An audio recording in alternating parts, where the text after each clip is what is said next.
Bom dia, boa tarde e boa noite, sejam bem-vindos a mais um vídeo aqui no canal. Eu me chamo Abner e no vídeo de hoje a gente vai continuar a desmontar relógios.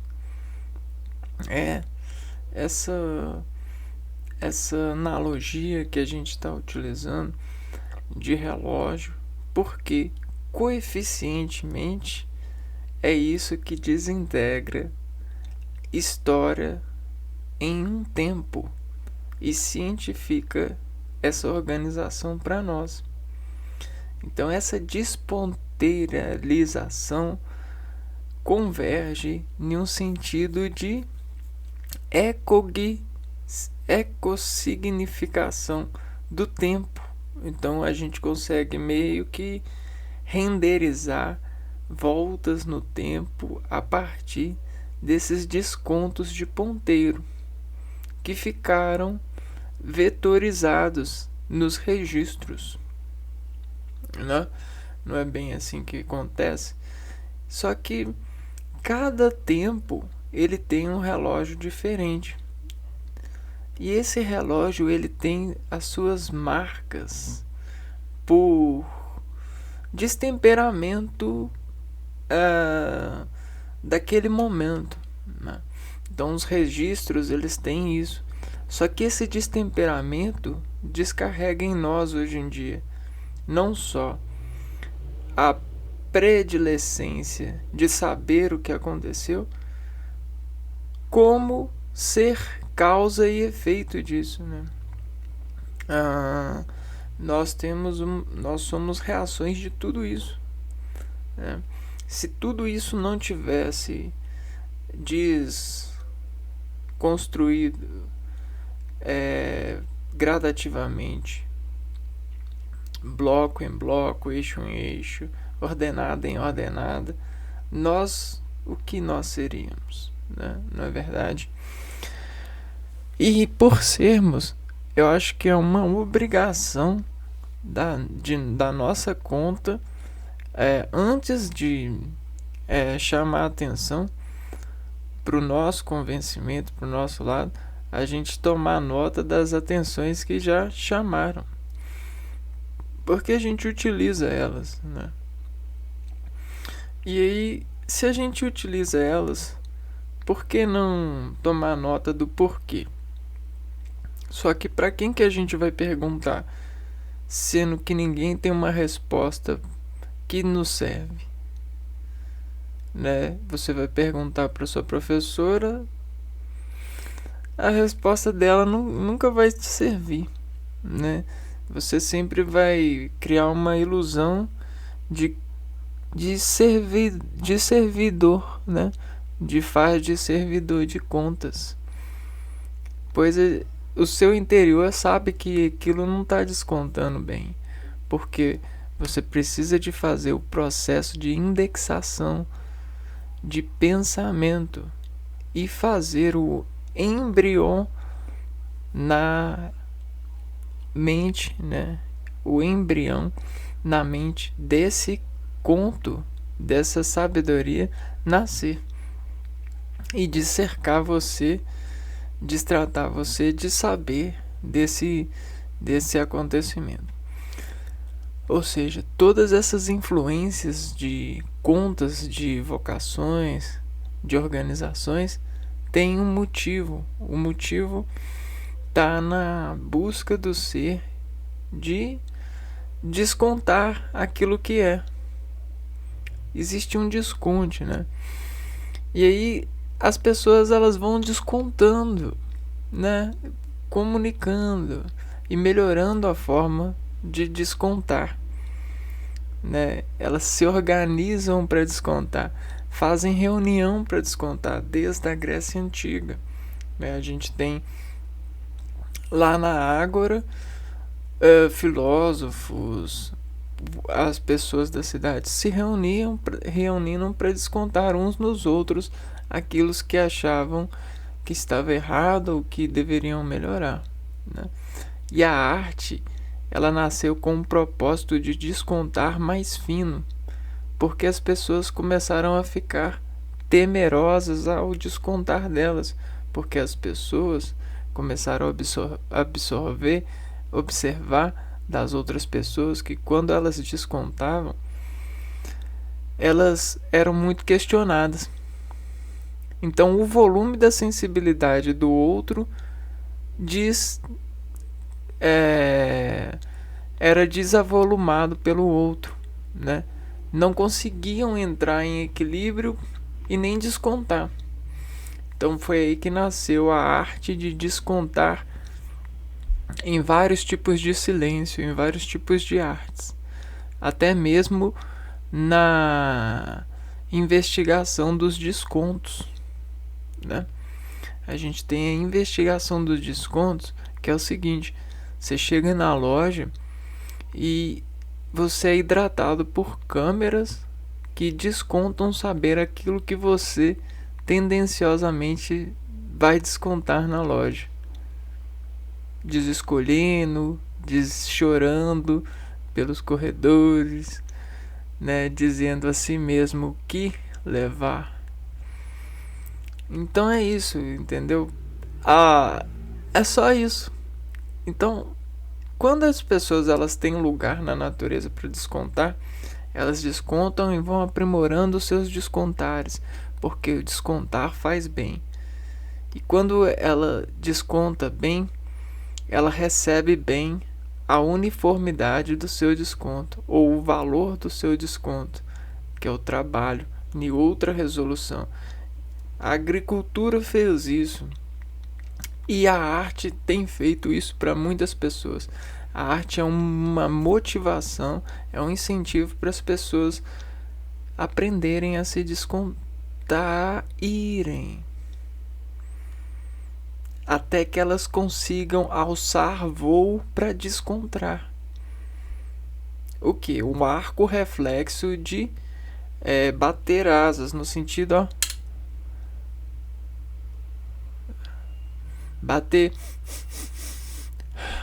boca, bater ouvido, bater cabeça,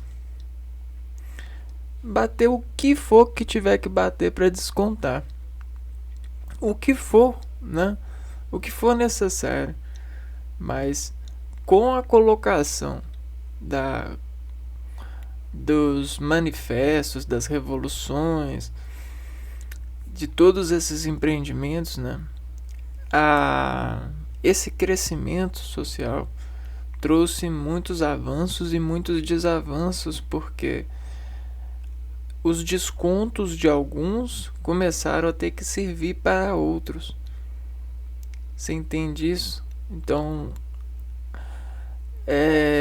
começou a desprivilegiar uns e os outros ficaram desidratados de privilégio.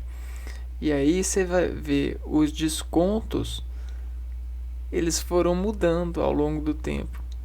Por quê? É justamente por isso. Por falta de privilégio ou por dificuldade de privilégio. Então, você tem a ascensão dos burgueses, a ascensão de alguns nobres, a ascensão de alguns populares, né? Servos, de alguns servos, ao longo dos anos, né? Que a gente tem a fantasia de que o cara vai para a faculdade e vai sair um nobre, né? Mas nem é lá aquela nobreza, né?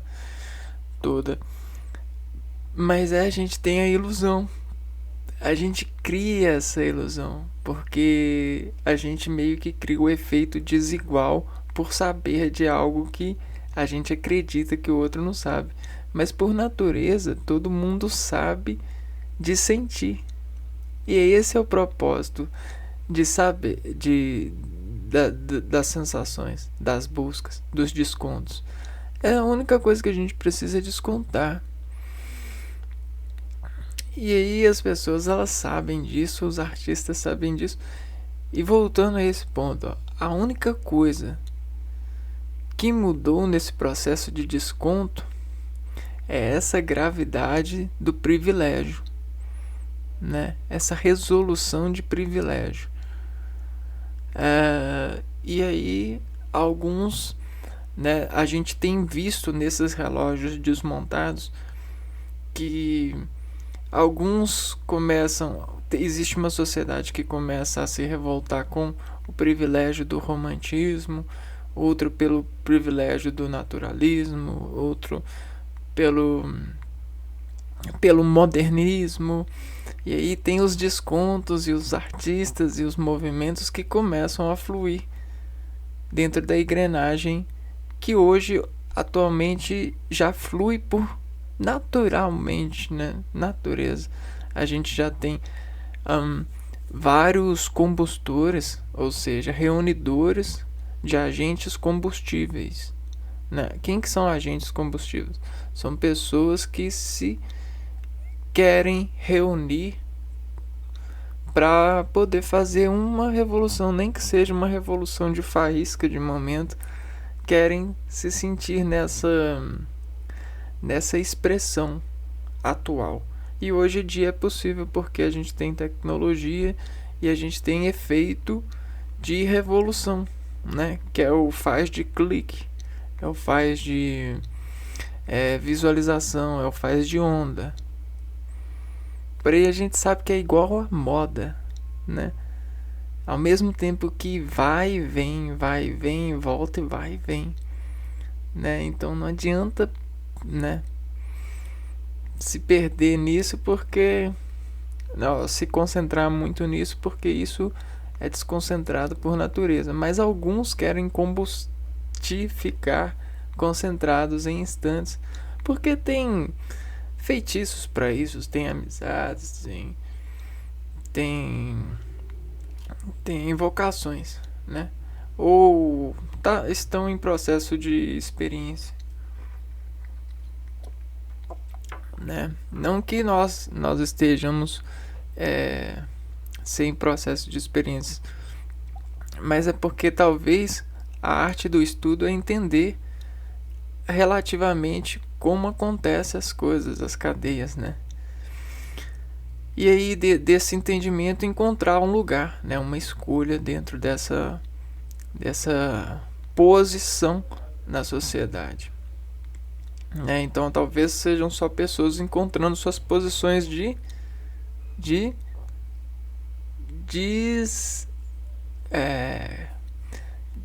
descontar, né? E aí desse desconto se ver sentindo bem. Então vamos lá, vamos começar a navegação no sentido do entendimento. Hoje a escola vai ser o realismo, né? O que será que o realismo tem na banca para nós? O realismo, ele é um movimento, né? É um marco do século XIX, e esse é um estilo literário, né, que ele é antirromântico. Então a gente já observa que existe um desconto ao romantismo e, portanto, faz críticas ao romantismo. Tá, o que é crítica? A crítica é a arte, capacidade e habilidade de julgar, de criticar, juízo crítico. Atividade de examinar e avaliar minuciosamente uma produção artística, literária ou científica, bem como os costumes e comportamentos. Então, no realismo, no século XIX, antirromantismo, começa a haver uma crítica ao romantismo. Quando a gente afirma algo assim delegadamente, quer dizer que a gente começa o processo de bater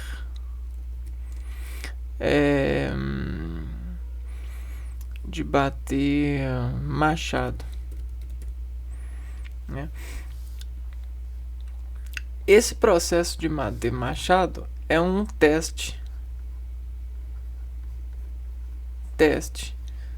Então, olha só. Nós temos uma árvore e depois que ela chega no momento certo, né? Essa árvore aqui, ó, ela vai ser servida de exemplo para dar fogo, né? Então, o machado começa a bater. E esse machado é a sociedade que se vê manchada, né? Ou seja, em crítica, ou seja, irritada pelo lado do aflorescimento romântico idealizado pelas escolas pelo romantismo, pelo movimento social midiático romantismo. Quem que faz esse movimento? Não é a roda? E a roda, ela tem um motor. Ela tem um eixo que é ligado ao motor. Esse motor é um motivo de girar essa roda. Quem que motiva esse giro? Geralmente, é o embaixador. Esse embaixador, o que ele é, né? Ele é o controlador. Então, quem controlava a sociedade, a dor, a força de trabalho na época, não eram os burgueses, não era a burguesia. Vamos lá, sistema político no século XIX. Algumas das principais correntes ideológicas desse período incluem o liberalismo, o socialismo, nacionalismo, o feminismo e o anarquismo. Aqui, ideias sociais e políticas. Então, como que era o governo no século XIX?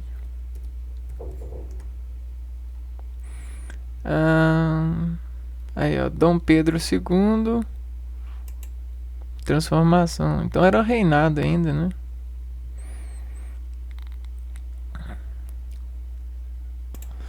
Estabilidade política, arquitetura durante o governo, mediante o conflito de interesses. Então você ainda tinha o rei controlando, né?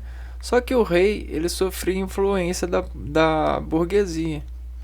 Geralmente a burguesia que incentivava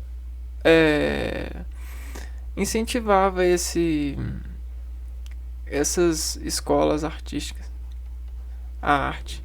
A gente tem o mecenato, a prática do mecenato.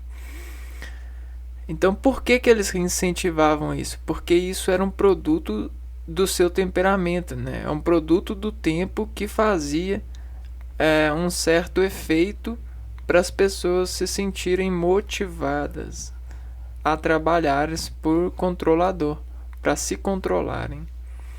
Ou seja, como que elas faziam isso mesmo? Elas faziam seus descontos. Descontava na arte. Ou descontava com a arte. Entendeu? Então isso foi um empreendimento que criou o critério, né? E a crítica também.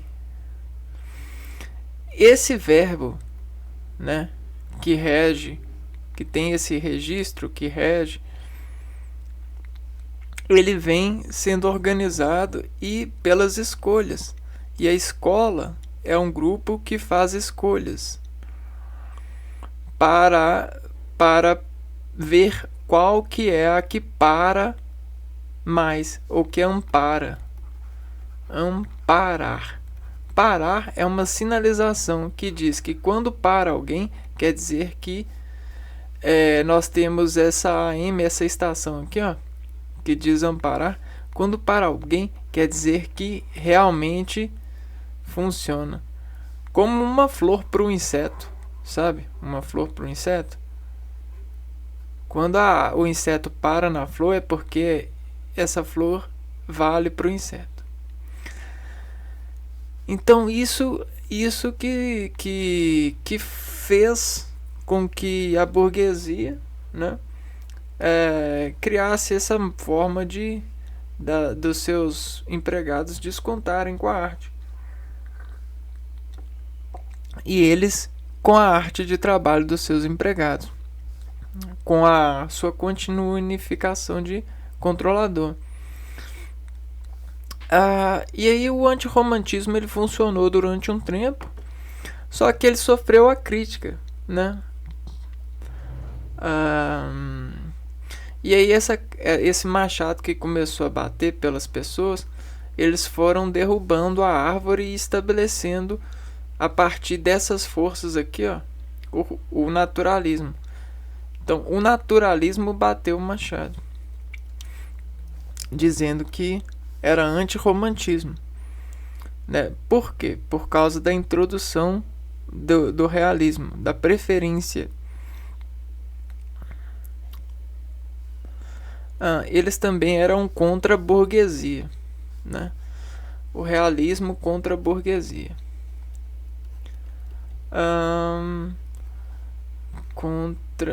Você acha que a burguesia ela se preocupava com quem era contra ou quem ele era a favor? Jamais. A burguesia ela só se preocupa com o seu status. Só que ela se preocupa com o seu status de forma mais inteligente. Então o que a burguesia faz? Ela gasta dinheiro para pessoas inteligentes servirem arte, formas de descontar para as pessoas. Então o artista ele pode até mesmo falar mal da burguesia, não é um problema, né? Desde que sirva, né, para o burguês continuar controlando, e para a burguesia não é marcada pela objetividade e pela análise psicológica. Objetividade é a qualidade, caráter ou condição do que é objetivo. Qualidade do que dá ou pretende dar uma representação fiel de um objeto. Então vamos lá. Objetividade e análise psicológica.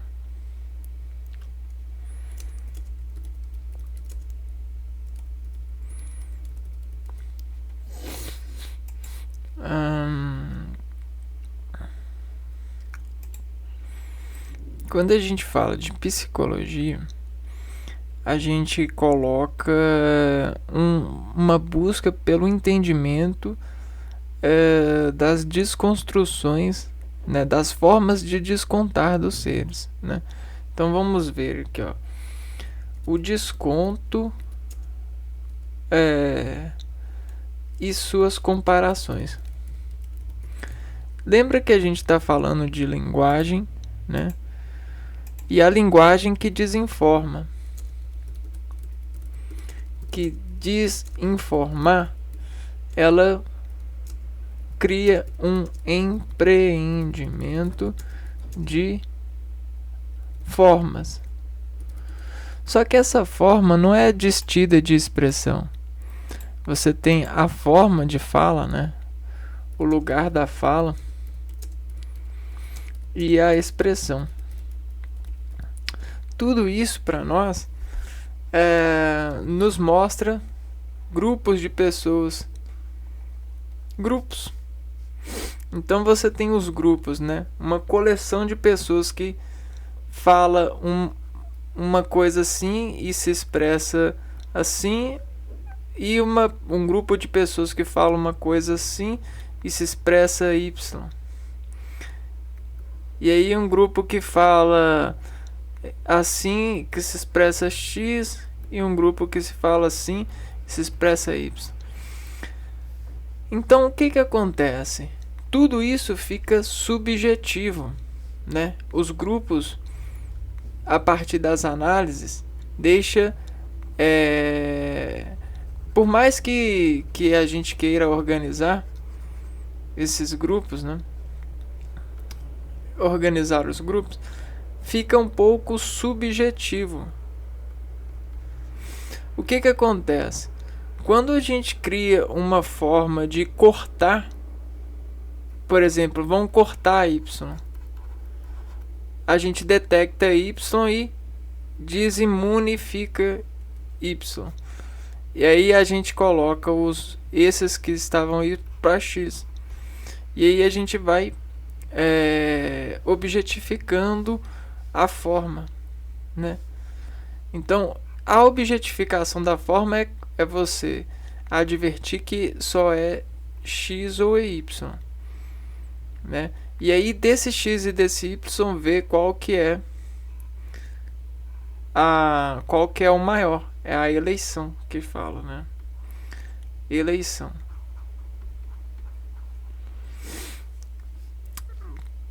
Tá, mas como fazer essa eleição? A partir da análise psicológica, né?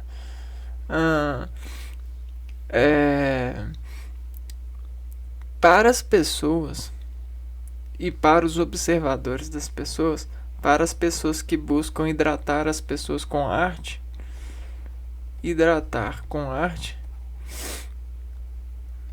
né? Por exemplo, uma notícia é uma hidratação, só que é uma hidratação que desinforma um acontecimento que pode ser real.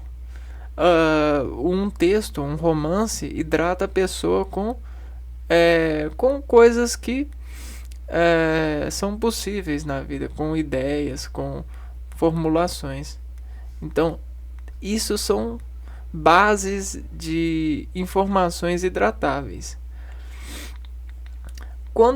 Quando esse artista se preocupa com a sua venda, com a sua exposição e com quem vai se servir dela, ele começa a fazer essa subjetividade ficar mais objetiva. E aí ele constrói filtros de objetificação a partir de análise. Então, eis a análise sistêmica.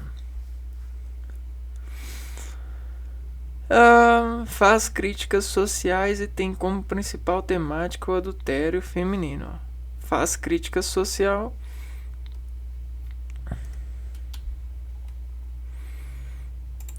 E a gente tem que bolar crítica social. A crítica social, ela é uma resolução para problemas sociais. Ela vai pegar problemas corriqueiros e vai tentar desestacionar a visão.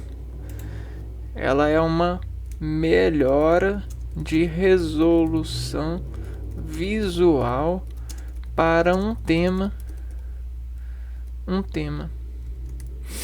Então, como que a sociedade ela faz essa melhora de resolução? Ela tenta apontar mais para esse tema. Então ele coloca todas as pessoas despontadas para o tema.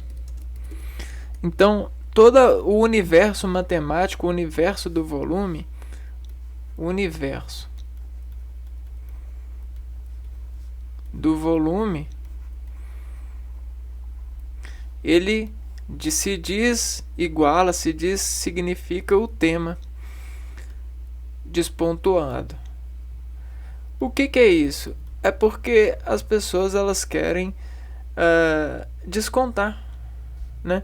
Então o que acontece?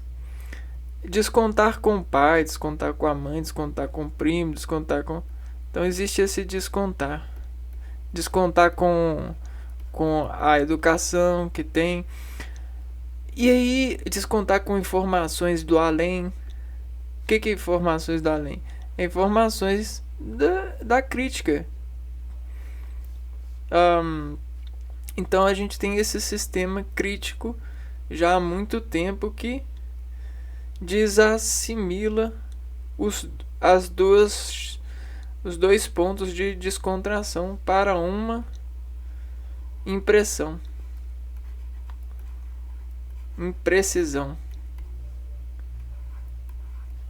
E aí essa impressão ela faz uma preciosificação.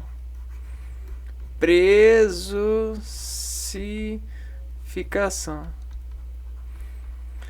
Tá, o que é preciosificação? É fazer o credenciamento de algo e elevar ele ao precioso a partir desses amparos aqui, ó, de caule, porcentagem, ficar e significar a motivação da arte instalada pelo controlador, ou seja, a burguesia desensaiando as suas placas clínicas, químicas,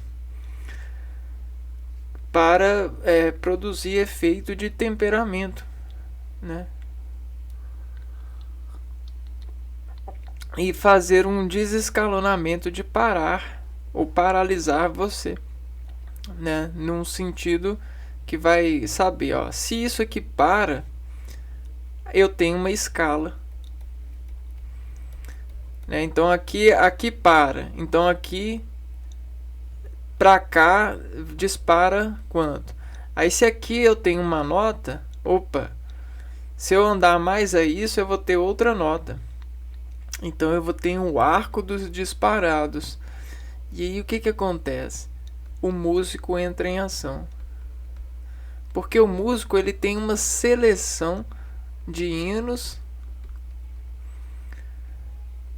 que a partir dessa escala ele consegue rimar.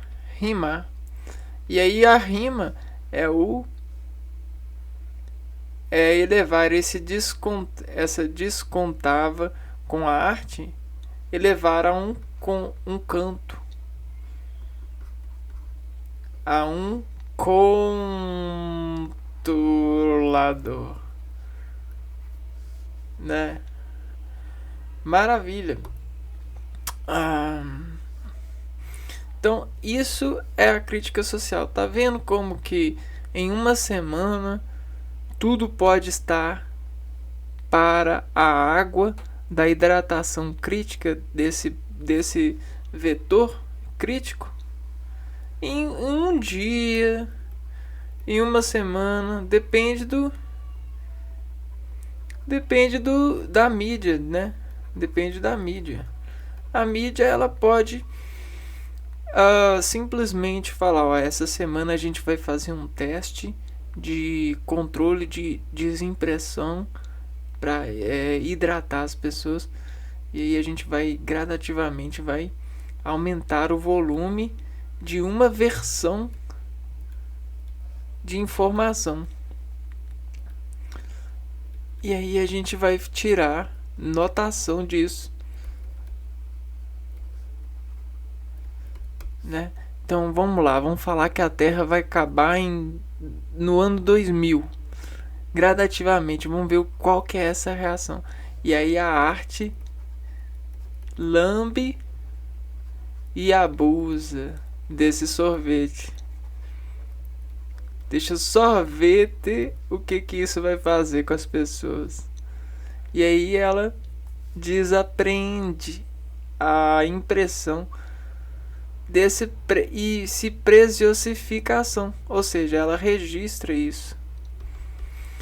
Eu tô falando a mídia, mas a gente tem inúmeras formas de mídia, inclusive você é uma mídia, né? Você tem a sua exposição. Até por isso você se olha e você se desinveste no espelho para poder sair mediaticalizando bem, ou seja, parecendo que é de bem. Por mais que ninguém seja de bem ou de mal, isso é só uma consideração artificial de momento, de instante. Ou seja, de piso na área da objetificação. Isso acontece, né? Outra cena.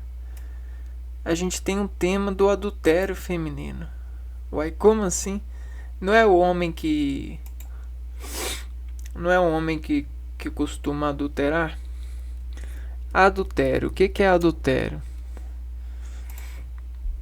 Adultério é a infidelidade conjugal, a traição de um dos cônjuges, divórcio por adultério, traição que se efetiva quando alguém tem relação sexual com outra pessoa com a qual não está casado.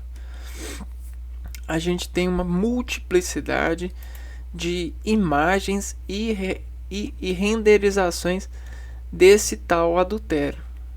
Só para vocês terem uma noção, a gente tem os biótipos de adultério. O que isso desempreende para você? Empreende o enfeite, né? A gente tem o enfeite e o efeito. Tudo isso clinicamente é muito velado, é muito aceso, muito importante, porque as pessoas dizem por orações intercederes para que não haja um adultério grande, porque o adultério ele acontece, né? Olha só, o adulto errou, né? Errar é humano, né? Só que você permaneceu no erro já é mudança de plano, né? O que acontece?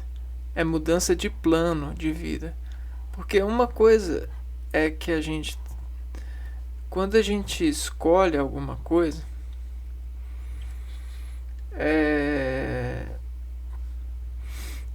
o que acontece? A gente começa a ter relação de preciosificação, ou seja, relação artística, né? Então, toda a desuniformização dessa relação faz mudança, né? Essa mudança ela cria um efeito precioso. Quando você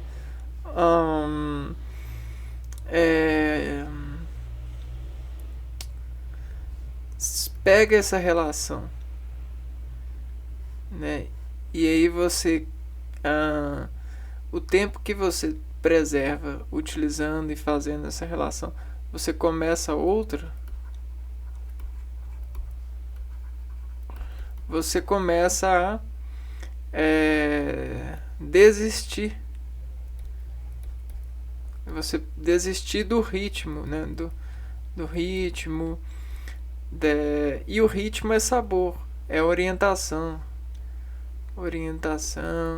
Gosto. Tá, e aí o que acontece? E aí você meio que submete a essa encrenca de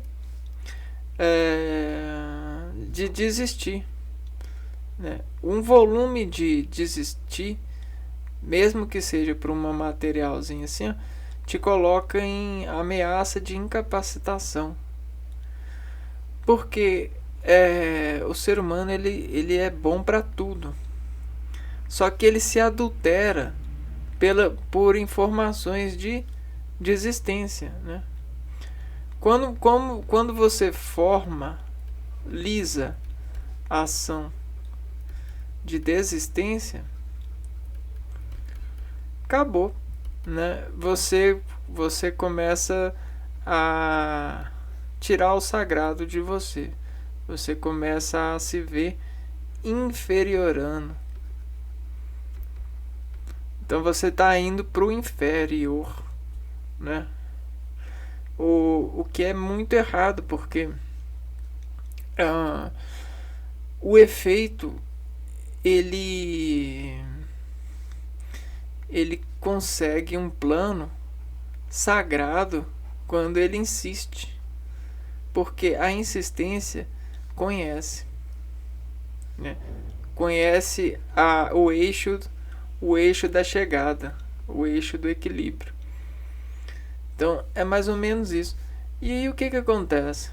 Quando as pessoas elas se submetem a esse tipo de coisa, né?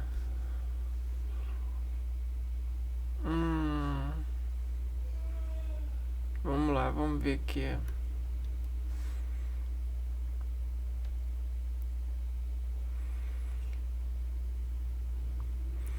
Ah lá, o cara ele tá com a sua secretária.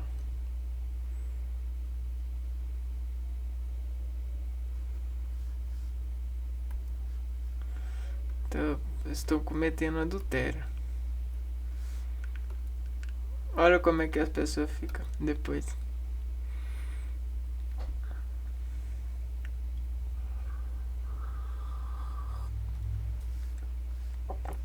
No caso, isso vale para os dois lados, né? Olha isso aqui.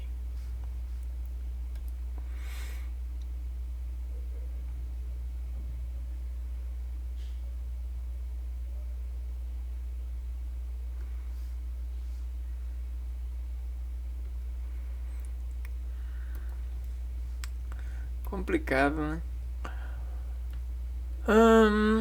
Só que o que acontece? Quando você anda com muitos amigos, você sofre muito tipo de influência, principalmente as influências que eles vão a deferir conversando com você, né? Amigo, né? Amigos, eles falam coisas inusitadas para ganhar sua impressão. Impressão. E fazer você se perguntar a um ponto, por que não? Né?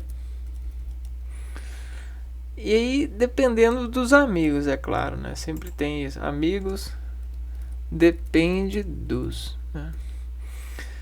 E aí você tá lá desimportando em ser amigo, né? Com a sua vocação de ser amigo.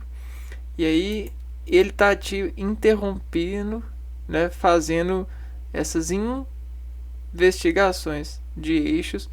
E aí esse eixo tá fazendo com que você, desrode a sua vela de oração. E aí você tá lá assim, e respondendo esse amigo. Aí quando ele não tem nada pra dizer, às vezes ele solta uma dessas, né? Olha aquela menina, olha aquilo. E vai soltando os desesperos de amigo mostrar inadequação. Acontece muito, e até mesmo nos dias de hoje, que eram pra gente estar mais precificação, né? E aí, pra gente não desinformar a impressão de amigo, a gente às vezes concorda para não desimpressionar o amigo contagioso, né? Beleza. Mas olha só o que acontece. Quando você briga, na primeira briga que você faz, o que você lembra? Você lembra do colchão do amigo. O que é o colchão do amigo? É a fala. A fala assentida, né? E aí essa fala assentida do seu amigo começa a desligar e aí vibrar aqui, ó, tentando sobrepor a fala que esticou e parou de vibrar por conta da briga que pesou. Então você com o seu relacionamento é assim, ó, mas se você coloca uma pedra, uma brita, uma briga, ela fica assim, ó, como se estivesse morta. Só que ela tá lá tentando sair, tentando jogar isso fora. Aí o que você acontece?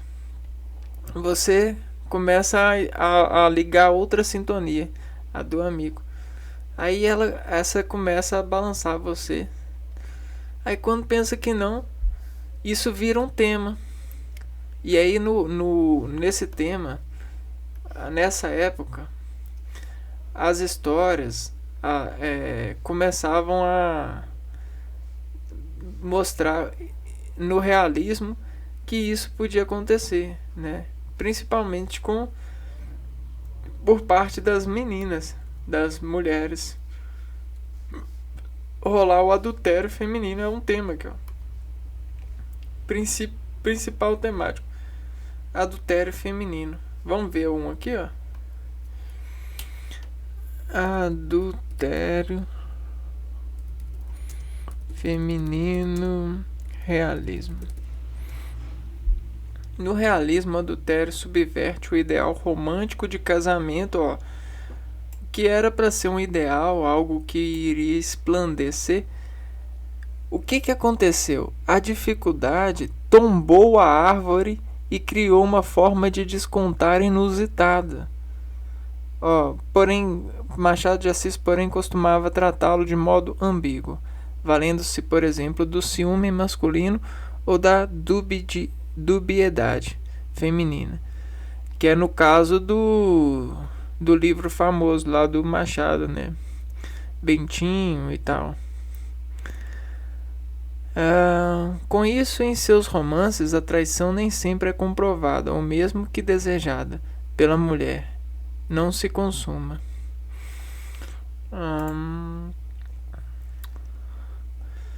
Então a gente tem essa questão, ó. Dom Casmurro,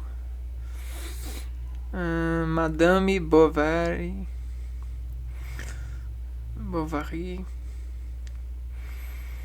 e aí tem esse lado aqui, né?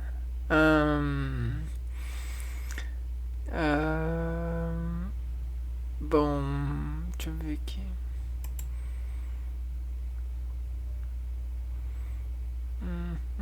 O primo Basilo, Fortunata. E aí, geralmente, essa pimenta, né? Essa questão das mulheres traírem ou não, começa a ter ganhar uma certa atenção pela população. Nessa época, no século XIX. Nesse período do realismo. E eu acho que é isso, né? Objetivo, adultério, crítica social,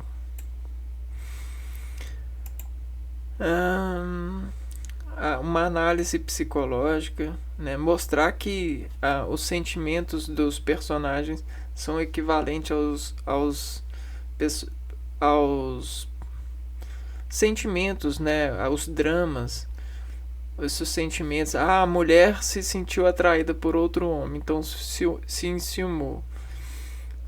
São casos, né, que acontecem, que foram levados à literatura e desexpressados para fazer esse motor, né, para fazer essa roda continuar girando.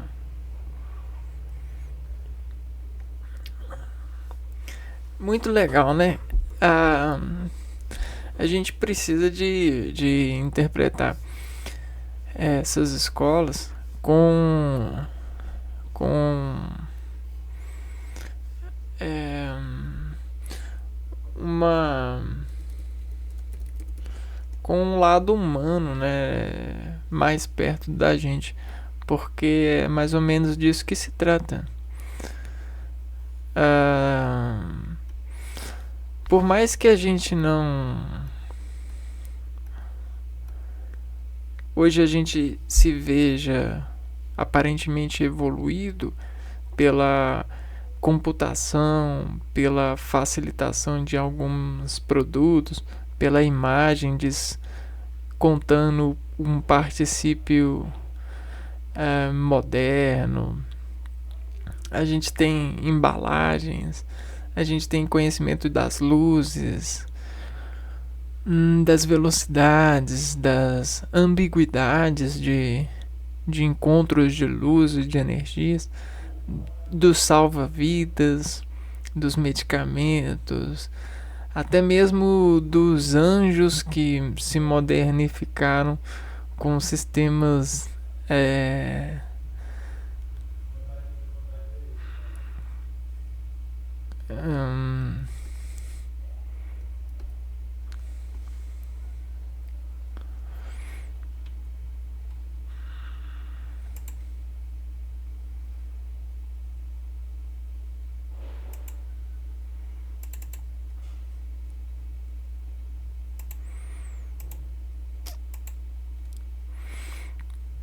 com sistemas de rendimento astrológico.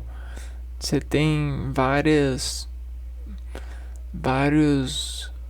atletas, times, torcidas, técnicos, análises que conseguem redimensionar o veículo das pessoas aparecerem serem o que são por objetificação espiritual. É uma navegação de sistema de controles, né? De controle e descontroles, até mesmo para descontrolar-nos, se for preciso, aplicando um descontrolador de eventos. Pessoas que assumem uma certa autonomia de espaço e tempo para poder desnarrar ou desnavegar sobre a bola da vez, né? Ou o objetivo da vez, ou o arquétipo da vez, ou a ligação, ou a reação química da vez. Tem várias coisas que lhes fazem criar esse rendimento adversativo, né?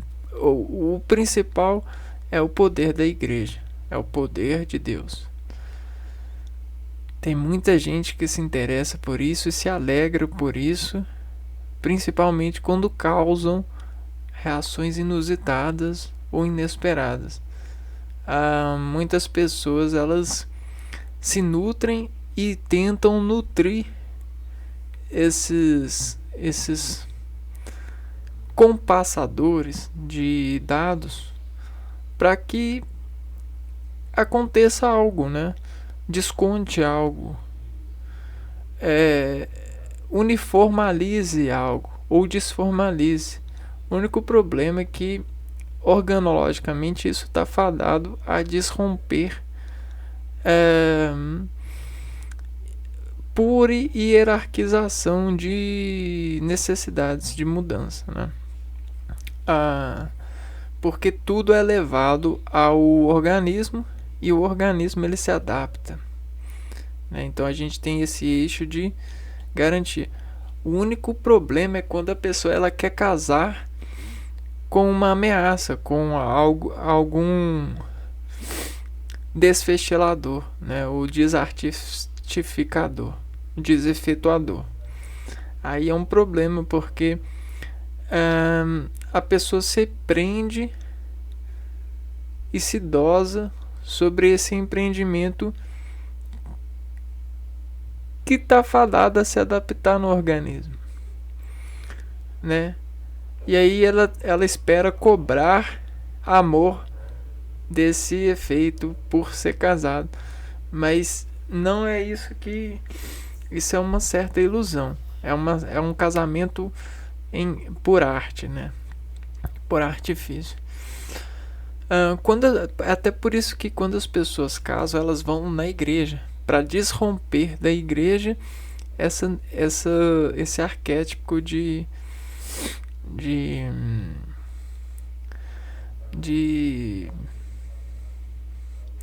angelistrar, né? Fazer um angélico e registro de gestos e de formalizações para desconter dados suposicionalmente dos perfis das pessoas.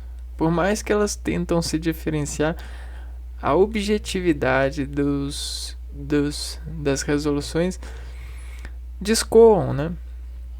Descoam e descobrem os seres na individualidade que lhes parecem ser o que são, né?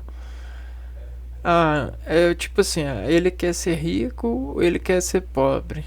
Ele quer casar ou ele quer ficar solto? Ele quer pegar o máximo de pessoas possível? Ele quer ter cachorro ou ele não quer ter cachorro? Ele quer ter filho ou não quer ter filho? Essas perguntas só.